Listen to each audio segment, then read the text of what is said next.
Dans cette pièce, plusieurs dizaines de chats cohabitent au quotidien. Entrés au refuge depuis quelques jours, ils attendent les familles qui voudront bien les accueillir.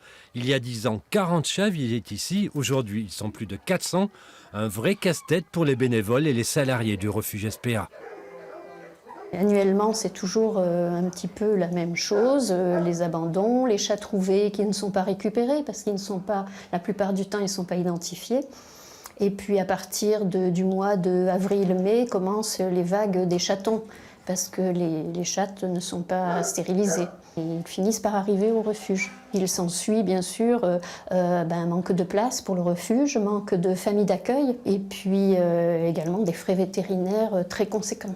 70% des chats qui rentrent au refuge sont malades ou vont le devenir. La pathologie la plus fréquente est le coryza, symptôme grippal et yeux larmoyants. Depuis le début de l'été, plusieurs dizaines de chats en sont morts. Il y a un vaccin, donc il vaut mieux traiter un préventif. Donc, ce sont les vaccins classiques qu'on fait tous les ans sur nos chats.